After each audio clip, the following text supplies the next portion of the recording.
NOSA community, and welcome back. Welcome to our channel here on YouTube. Thank you for being a subscriber because I know that's why you're seeing this video today. If not, go ahead and take out a moment, click that subscribe button, and subscribe to our channel here at the Nurse Owned Staffing Agency, aka the NOSA Group.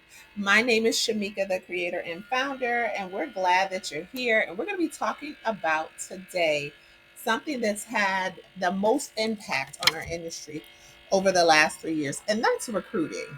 So, the way we were doing recruiting in 2019 looks dramatically different than the way we are recruiting today in 2023. And I think we'll continue to see more changes as we go into 2024. So, let's get started and start talking about it. So, the healthcare industry is, of course, dynamic, ever evolving. And during the pandemic, we saw a lot of attention and information shared about what was happening in the healthcare industry, specifically on the business side, but also on the recruitment side. So, the recruitment cycle in healthcare is really critical because of licenses, certifications, different requirements that your particular organization may have, as well as any changes happening in the industry. And some of those changes can really depend on what's going on in your particular state, but it could be some of the changes around we've seen recently around the nurse licensure compact, where it's kind of expanded into Washington State on the West Coast, into Pennsylvania and Ohio here on the East Coast. So that definitely should change the way you recruit your employees. In this 8-part guide, we'll explore the intricacies of the recruitment cycle in the healthcare business, from planning to sourcing and finally to onboarding. So, some questions around workforce planning is about developing that right recruitment strategy and plan that'll meet your healthcare organization's needs and be in alignment with your strategic workforce planning. So, you want to take out time to really create a plan that, one, is something that is feasible, right? And then also something that is in alignment with the organizations that you're working with, whether you're doing per diem staffing, temporary or permanent placement. If part of the things that you're selling or sharing with them is that you offer on demand recruiting, you want to make sure that that's a part of the plan that you have in place when it comes to your recruitment efforts. This entails assessing your current staff levels, predicting future needs, and in identifying any skill gaps. And the skill gaps can be on a two-part. It could be the skill gaps that maybe be happening at the business organizational level for you as a NOSA, but the skill gaps could also be applicable to your staff. So one of the nice things is that we have the benefits as NOSAs to be able to identify, hey, this is an area that I want my staff to know more about, or this is an area my client is concerned about. So one of those things that comes to mind, of course, would be around COVID-19, flu season as it's kind of circling back in the next coming months.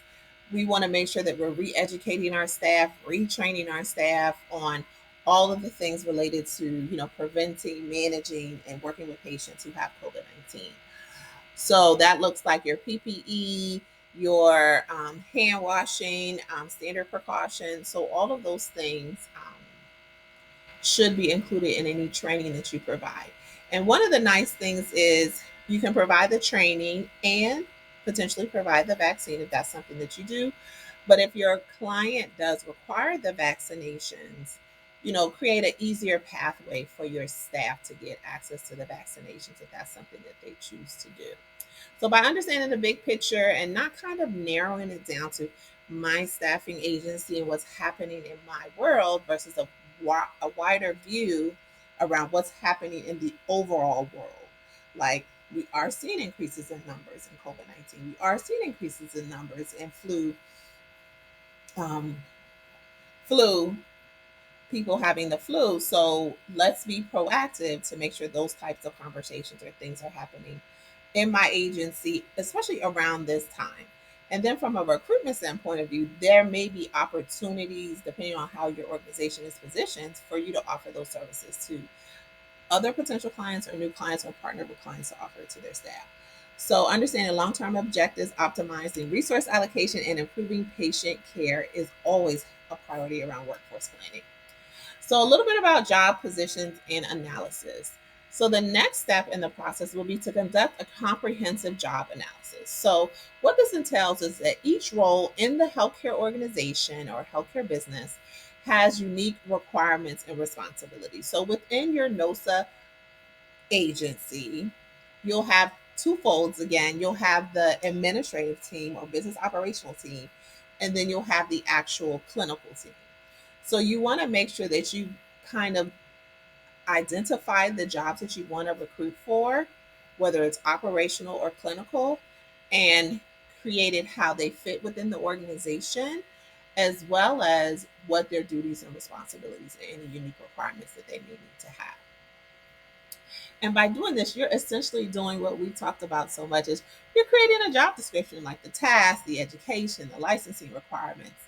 And by having an accurate job description, it really allows you to attract the right talent and the right candidates. These descriptions should be clearly outlined with regards to roles, qualifications, expectations, and daily tasks and responsibilities. And it allows you to ensure that the candidate has a clear understanding of the job. And it also provides as a tool for you to assess their performance in that particular job. Next, we're going to move on to talk a little bit more about sourcing the right talent. So we've identified our plan, make sure it's in alignment with our organization and our team. We've identified who the team members would be and their roles and responsibilities and their requirements on the operational clinical side. Now let's actually get out there and start looking for some people. And this is where we've probably seen most of the changes that I mentioned before is the sourcing. Like, where are all the people? Like, where are all the healthcare professionals, and are they wanting to work, or do they want to work for me, and why? And how can I get them to be working for me? So sourcing the right talent is a vital aspect of the recruitment cycle. Healthcare organizations, NOSAs, businesses use a lot of different channels, including online job boards. We talked about Indeed for years, and a lot of people have said Indeed isn't what it used to be, which is some good information to know. A lot of people use social media, such as Facebook groups, the referral system, and I'm going to talk about that at the end. And then, of course, partnerships with educational institutions. So let's go back to the referral system. So I think you guys would be surprised to know that close to 60% of applicants that come into working for healthcare staffing businesses come through the route of referrals. And I've shared a video, and I'm going to drop it down here for you guys to check out about what different companies are offering small, medium sized agencies to help kind of filter that process and really allow it to be able to be something that you can incorporate into your recruitment sourcing process. And what that looks like is, the traditional recruitment process is a recruiter reaches out, they talk to you, do a phone screen, and then kind of take you to the next steps as far as, your qualifications and, meeting the needs of the particular client.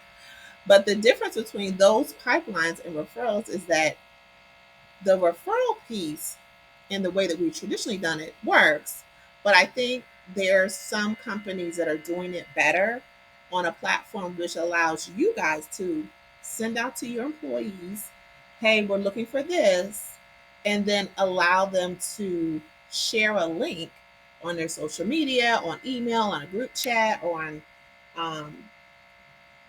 um, social media, other platforms that they may be a part of, and they're able to one connect the job to the person, because we've all had instances where we're like, oh, this person would be a great fit for that job, and maybe you work for the agency and maybe you don't, but to connect that job to that person and then also receive whatever compensation structure you have for it. Right, so that could be a person who is an employee, but there is also an option where you can do that to for anyone. So you can send it maybe to me and say, hey, Shamika, share this link in your network, see if someone might be interested. And what makes that nice is because sometimes we are only like one or two people away from our ideal person. We're like right there and they're like over here. And Making those connections within your circle, within your network is really key because it allows you to build a diverse talent pipeline and gets you access to a wide range of candidates. And having that diversity really impacts not only you as agency owner, but it impacts your patients that you're working with. So I'll talk more. Like I said, I'll drop some information here, but I'll talk more about it in the coming weeks. And once we found the right talent, we need to start the screening and selection process. And as I mentioned, this process has changed. It's been substantially streamlined. Some of the main points that are included in the process are reviewing resumes, conducting interviews, performing skills assessments. Of course, for our industry, there's always involving a background, drug screening, reference checks, not only for patient safety, but for individual and business related stuff. So that process hasn't really changed. How long it takes is up to you. I encourage people to have outsiders go through the process and give you a little bit of feedback. I know early on when I was transitioning into healthcare, one of the questions at the time that I had was like, why so much paperwork? Like, why do you have to submit so much paperwork? And I also noticed, and this may or may not be the case to where I was located, there was never like a tentative offer happening at that particular time. Now, giving guys, this was over a decade, but thinking of other ways to kind of get people into positions a little bit sooner. So I think now more companies are definitely doing tentative offers and streamlining that process around the background investigation, what requirements are looking for, and kind of having the potential applicant employee share a little bit more information so that you can make more real time decisions. Now, on to my next one, and this one's going to be another video. So let me write this down for you guys. We're going to do a conversation around interviewing and assessments because looks really different, and then staffing referrals. I'm gonna do two separate videos on that because this looks a lot different than it used to, and I think this will create a huge cost savings for you guys and your clients. So interviewing in the healthcare sector really always goes beyond standard questions because we have so many specialties, so many different positions and roles in the industry. So a standard interview isn't going to quite get it. And then, of course, a lot of times, in addition to doing an interview as the next step, many organizations would like you to provide some type of assessment or skills checklist. So, behavior and situational interviews are common. So, as they provide insights into how candidates might handle real world scenarios. So, assessing your soft skills, such as communication, empathy, is also important as evaluating your technical skills. So, what makes this a good one is that I recently had the opportunity to share in on a platform that was doing just that. It was a healthcare company, and they were implementing a new tool where you weren't even going to interview with another person in person. It was done all via a screen. I've done in the past, I've done all types of assessments, whether it be like on my clinical skills. I've also done assessments on administrative skills like Microsoft Office, Word, Excel, things of that nature. Um, and then, of course, I've done quite a few behavioral and situational interviews in person. But I think with the entrance of Zoom and kind of people's feeling around, taking out the time to go do an in person interview, you'll see a lot more of these virtual style interview scenarios. And it's really nice in the healthcare space because it allows for people to do it in their own time. So if I send you a link and say, hey, you know, Shamika, we need you to complete, these things, a skills assessment and an interview, you have 48 hours or 24 hours to complete it. I think you'll get a different response from your candidates. And then it also, identifies their level of seriousness. Then if you have to kind of jump around and figure out the best time and have two or three emails go back and forth or a couple of phone calls and a voicemail to determine a good time to talk over the phone. So I think this piece is definitely what we'll see, evolve as we go into 2024, the interviewing and assessment process. And once you've done that, finally, you can go ahead and offer and negotiate. So, after identifying the ideal candidate, the next step, of course, is to extend an offer and negotiate terms. So, for those of us who are in the travel space, that can look different depending on where they're going, where it's located, things of that nature. At the per diem level, it's not as um, much room for negotiation, but I definitely encourage people to be open to it. And then for any full time or permanent positions, that's important as well to negotiate with your client and make sure, guys, it's in your contract, it's in your employment agreement. Put everything that's expected of that person on paper. Um, you don't know how many times things have gotten turned around because it was a verbal offer only.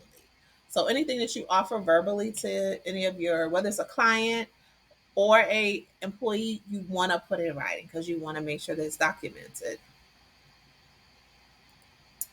And after the offer, we're assuming the person accepted, then you want to start the onboarding process and an orientation. And as I mentioned before, some of this can be done in person, it can be done virtually. I think more and more companies are doing it virtually. But in the onboarding and orientation process, you want to make sure that you're kind of creating a roadmap for your new hire to kind of maneuver through working for your organization, what your culture is, policies and procedures, do's and don'ts, have a clear understanding as far as expectations. And then for these types of things, it's always great to have some sort of acknowledgement. So it can be a DocuSign acknowledgement, it can be a written acknowledgement that they not only receive the information, but that they also understand. So early on, when dealing with new hires, you want to make sure that you're setting expectations. I can't say that enough. Many times people who work for multiple agencies feel as though, hey, this is how my agency before did it. This is how I think you should do it, or this is what, I expect should be done. So have those conversations, definitely highlight things like pay, submitting time, making changes, communicating incidents, or sick or call outs and things of that nature, as that is a ongoing thing in our industry. And then finally, as we wrap up this discussion about the recruitment cycle, we want to talk a little bit about retention and ongoing development. And those things that we put together, mostly because retention is a challenge that I think most nurses are facing. And a big part of the challenges around having a retention issue is just what's happening in the market, but also that we don't pay it enough attention. So once you hire a person and they started the process, you want to give them a little bit of added attention in their first 60, 90 days. You want to see how the opportunities or shifts that they're going to or travel assignments that they're going to are how it's going. You want to know how they feel. You want to know if they're having any challenges, if there's anything you can do to improve it. And that's really where retention comes in, because it allows you to get on top of a issue sooner. If it's an issue at the client level, if it's an issue at the facility or supervisory level, you want to make sure that those things are addressed sooner than later, meaning later as the person is walking out the door. So to keep a strong workforce, you must invest in retention and ongoing development. And some of this you can have during your initial conversation with candidates around, what's your expectation? What are you looking for? Those aren't bad questions to ask, because it gives you an insight of their kind of career pathway in the future, not only what they've done in the past. So, some ways you can do that is providing ongoing development and opportunities to enhance your skills, career advancement, a supportive work environment. That's why I was talking about the check in, and having them engaged. I've seen quite a few nurses, which I think is amazing, posting and shouting out their employee of the month, highlighting employee reviews about their company, because that way it allows them to stay connected to the community, which is really ultimately what you want. You want your employees to be happy, excited to work for your organization, because that level of professionalism will translate into them working for your client. And then, of course, the recruitment cycle of healthcare is a intricate process, and is changing so swiftly. So it's important to set up a strategic planning process to incorporate it as a part of your business. You want to create a well structured approach um, in securing the talent, as well as enhancing patient care and adapting to some of the changes. You want to make sure that you're taking into account, how you're getting the employees. I did a question and I'll drop it here on our YouTube group here, but I posted it in Facebook about like, who is your ideal employee? Like, do you have one already? What about them stands out? What about them is important? Or what about them do you value? Or what about them have your clients shared with you about their level of work ethic or their interaction with patients or team members? So you really want to think about that, because in these times, I think that's the one determiner that'll kind of allow you to maneuver more swiftly as the industry stabilizes. Is, hey, am I just hiring everybody, or am I hiring my ideal employee? So by following these 8 parts steps of the recruitment cycle, you can really build a resilient and skilled workforce that drives excellence when it comes to providing awesome patient care.